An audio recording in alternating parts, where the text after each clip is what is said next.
What's up, everybody? This is your boy Trayvon here with Scent Talk TV, and today I will be going over two fragrances that I discovered at my local TJ Maxx that I found in gift sets. And this specific brand that I have been having my eyes on for quite some time. And I smelt it in like fragrance outlet stores and stuff like that here and there. And a couple of fragrances that I smelled from this brand, it really did intrigue me to pick these up from what I smelled back then. So I'm talking too much. Without further ado, let's just jump into it. So we're gonna start off with this one from the house of Tumi. We have Tumi Continuum. Yep, the little plastic on here is kind of scratched up, was making it foggy. Actually, let's get rid of that. There you go. There you go. Here is the lovely looking box. And on the back of the box, you have a little description of the contents inside of the gift set. You have a 3.4 ounce bottle as well as a, what is that? I think that's a 1 ounce travel size bottle, 30 milliliters of possible greatness. Also, this gift set ran me $70 and some change. And here are the bottles that came in the gift set.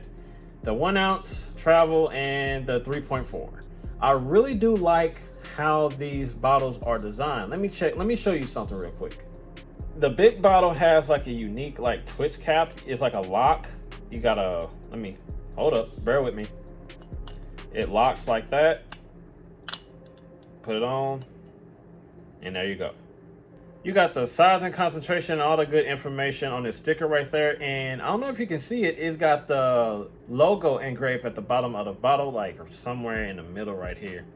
The atomizer on this is, it's decent. It's pretty good. It's not bad at all. This fragrance opens up all over the place.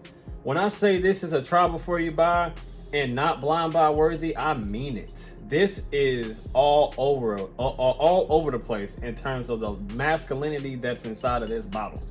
It's sweet, it's warm, it's powdery, it's oody, it's green at the same time. It also has like a masculine rosiness as well that is a little bit of a faint type of a smell of a rose, but you know what I'm trying to say.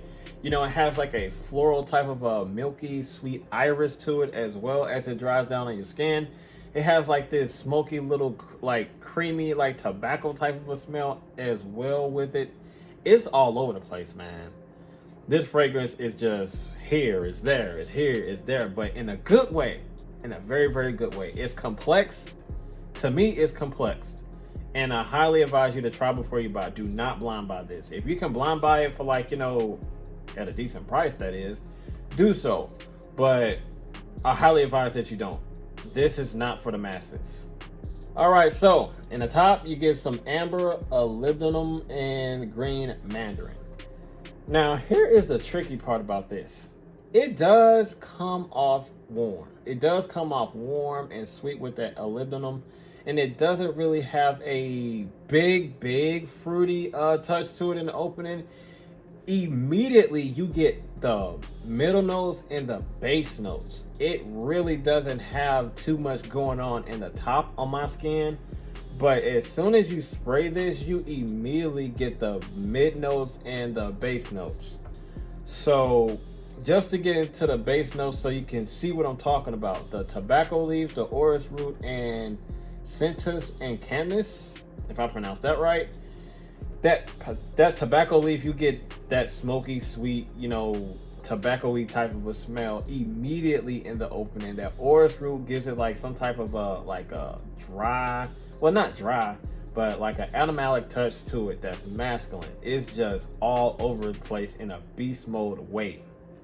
That orris root makes it a little bit more on a powdery side, like some type of a violet irisy type of a powderiness from that orris root.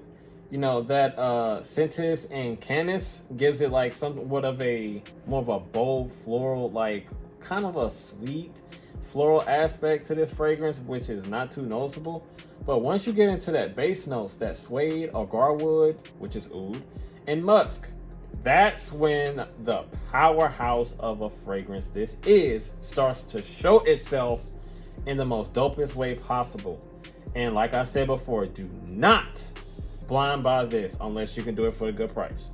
If you can find like a 1 milliliter size bottle at Burlington's, which a lot of people has been seeing pop up for like a dolo price, if you can go that route, go that route. But paying like what I paid for like the gift set, don't do that.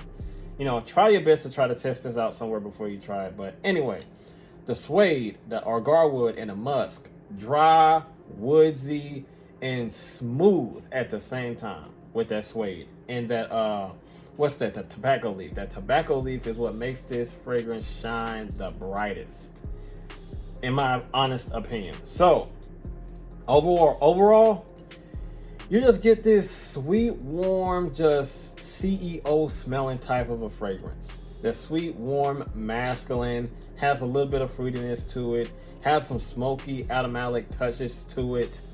That is just a banger, man. It is lovely.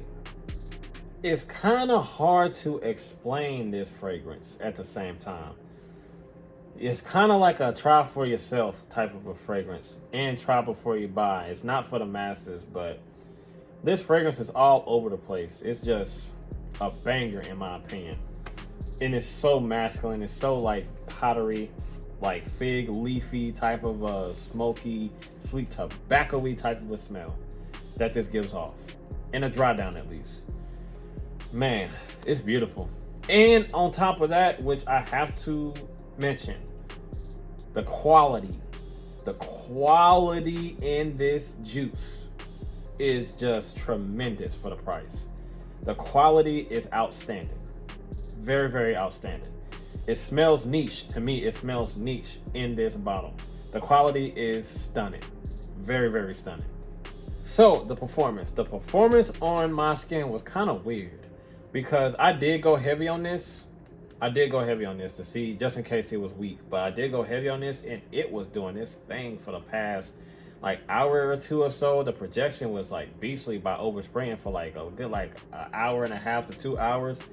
Then after that, not only did it set close to the skin, but it just like really, really close, like to the point where it was a skin scent. I was like, where did it go?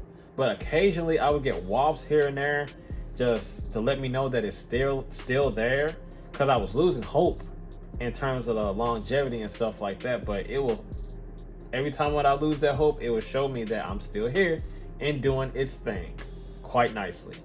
So the projection was good by overspraying, like 1.5 to like 2 hours, set close to the skin. It became a skin scent between like, you know, that 3.5 hour to 4 hour mark. Total longevity was a good solid 5 to 6 hours. And after that 3.5 to 4 hour mark, it was like not like a faint skin scent, but it was like a skin scent. You know, nice little soft sillage and a nice little scent bubble around you. But after that, it was pretty cool. It wasn't bad at all. The seasons to wear this one, man, without the shadow of a doubt, fall and winter time. Don't do what I did and wear this like, you know, where it was kind of warm, like in the 80s or something like that. Because at that time I didn't care. I just wanted to wear it because of how good it smelled to me. But yeah, don't even do that. Actually, I left out a little bit of a tidbit of information by me wearing this out in like 85-degree weather. When I wore it out there in 85-degree weather, but it's like, you know, the projection like shrinking after like that, you know, 2 to 3 hour mark. After it shrunk, you know, the heat amped it up, but it still didn't make it cloying at all. At least on my skin, to me, it didn't. You know, it kept like a, you know, moderate like scent bubble and sillage by the heat hitting it. You know, if it was like a beast mode wintertime scent through and through, this would probably be cloying as heck. But it does its thing like hellaciously in the beginning, but after a few hours, it just, and when the heat hit it, it doesn't really mess it up, and it doesn't make it like meshes it too boldly in a bad way. But yeah, I'm talking too much. Fall and winter time with this one. Now, if you want to know about the age group, what age bracket does this fall under, I would definitely say this is middle age on up. If you're a younger gentleman that likes this, it doesn't matter. If you like it, wear it, does not matter. Specifically, this is a middle age on up fragrance. Man, this fragrance is beautiful, man. Complex, but beautiful. Also, I want to add that, you know, as it dries down on your skin, it has like this soda poppy powderiness that's masculine as well that I forgot to mention, which does smell good to me, just to let you know. All right, so should you buy from the house of Tumi Continuum, or however you want to pronounce it, all right? I'm trying. My tongue is twisted and I'm a country talker, but anyway. I think you should pick this up. I really do think you should pick this up if you're looking for something that's a little bit outside your comfort zone and a little bit outside the box. You know, this one right here is definitely a try before you buy. If you can find this for a decent price to where you're not breaking the bank, do so. I highly advise you getting this from a place to where if you don't like it, you can return it. Keep the receipt. You know, if you can find a decanter, if you can find a sample of this, if you can find a place that has a tester on display of this and you want to try it for yourself before you buy it, please go that route, because when it comes to blind buying this, I don't highly advise this at all in terms of blind buying. But if you can find it at a decent price to where it ain't gonna break your pockets, I would say go that route. So, and also keep the receipt so you can return it if you don't like it. But overall, I dig this scent a lot. So up next, we have another fragrance from the house of Tumi. This is Tumi Unwind. There you go. Here, you know what? I did the same thing with the other box. There you go. Here is the box, and on the back, you know, it says the same thing like the other one. You know, the size and concentration and the contents on the back, ingredients and all that fun stuff at the bottom of the box. This fragrance ran me, goodness, they really did a bad job putting this price sticker on here, but the fragrance ran me $70 and some change, if you can see that. And here are the two bottles that it came in. You know, travel, full-size bottle and stuff like that. The cap that I showed you with the other one is pretty much the same, so we're gonna skip that part. The atomizer is pretty nice. Pretty nice. Kind of a little bit better than the other one, oddly. So, what do I get out of here now? This one right here is a little bit more wearable, more pleasant, a little bit more of the, it's not too complex like the other one. Compared to the other one, this one's a little bit more of the wearable one and the more pleasing one and a more of a non-complex type of avenue that it goes down. And on top of that, it smells tremendously well put. When it comes, they both have, this one and the other one, they both share the note of oud in the base. And it doesn't really stray away from that masculinity from the other one that I just presented. But it does take a little bit more of a green, fresher, powdery take of the masculine aspect of the fragrance of both of them in terms of that agar wood. But the opening is my favorite of this one because this fragrance opens up beautifully with the note of, in the top, ginger and lemon. Sparkly, warm, and somewhat sweet. Got that fruity, like tart juiciness from that lemon that it opens up so well. It's powdery once you get into the mid, you know, with that lavender. Geranium has a little bit more of a green, rosy, floral, masculine touch to it. Sage. Now that sage gives it a little bit more of a greenness and also floral aspect that's masculine as well, which I do dig a lot, man. That sage really does bring in a lot of a green, herbaceous, fougere type of appeal to this fragrance in terms of the mid. But once you travel into that base though, that saddlewood is what smooths everything out. You know, you do get a little bit of a tart juiciness from that lemon, that tartness, as well as that spice and the powderiness from that lavender and the sparkly spice from that ginger. That saddlewood, on my skin at least, smooths all that stuff out tremendously. and it makes it a little bit more less aggressive and a little bit more pleasing as it dries down on your skin. You know, that agarwood, masculine, oody type of a bold, woodsy accord. The vetiver, dry, animalic, a little bit more of a dusty, you know, dry undertone when it comes to that vetiver, excuse me. So overall, man, you just get this dope, like fresh powdery, like sparkly, juicy, as well as masculine appeal to this fragrance.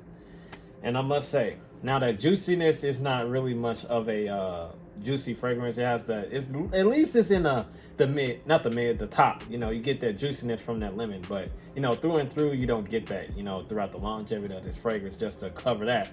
All right, so the important part, when it comes to the longevity and projection of this fragrance, it really is kind of like the same as the other one, but a little bit on a weaker side.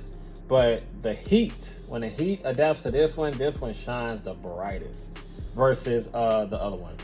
But the longevity and the projection was solid, you know, for the good. I oversprayed with this one as well. It was good with hour and a half, set close to the skin after that. Became a skin scent after that 2 to 3 hour mark. Total longevity was a good solid 5 hours. But if you are seeking the performance more than that, I highly suggest that you overspray with this one. But at the same time, based on the notes and a scent profile that this carries, I think that if you were to overspray, that would be kind of overkill, because that savory green culinary accord and aspect that this gives off, I think that'll be a little bit too much for you and the people around you. So especially the other one as well. Don't go heavy on the triggers like me. I'm an oversprayer anyway, so I don't care. But yeah, I'll say dial down the sprays on this one and that one. Even though the other one probably needs the overspray because it vanishes in, like, you know, 3 to 4 hours. But yeah, like I said, just dial down the sprays on this one. So in terms of the seasons, I would wear this, like, you know, I think it's like a nice versatile scent, but it's more so suited for, like, you know, the spring and summertime due to the fresh complex of this fragrance. Now, once it dries down, you do get a little bit more of a warm type of appeal to it based off that agarwood and that saddlewood. But, you know, I think that, you know, the wintertime would choke it out just a little bit. And if you want to overspray and test it out, that's on you. But, you know, wear it whenever, however, it doesn't matter, like I always say. But specifically, based off the freshness and the green savory appeal to it, I will say this is a spring and summertime. But like I said, you can probably pull this off in the fall and winter time as well. Age group, middle age on up. Younger gentlemen, if you like it, wear it. Doesn't matter, break the rules. But specifically, middle age on up with this one, due to the fact that it has a green, savory, masculine, oody type of appeal to it. So yeah, middle age on up with this one. All right, so should you buy from the house of Tumi Unwind? I really do think that you should. This is a solid fragrance as well. Quality in this juice as well, just like the other one. I definitely say pick them up. I also say pick them both up, but if you want to choose between the two, pick this one up first. So that's all that I have for Scent Talk TV, ladies and gentlemen. And as always, you know what to do. You gotta like, comment, share, and subscribe, and make sure you hit that notification bell so you don't miss anything. And I will see you guys in the next video. Be safe out there and be blessed, and have a good one. I'm out of here. Peace.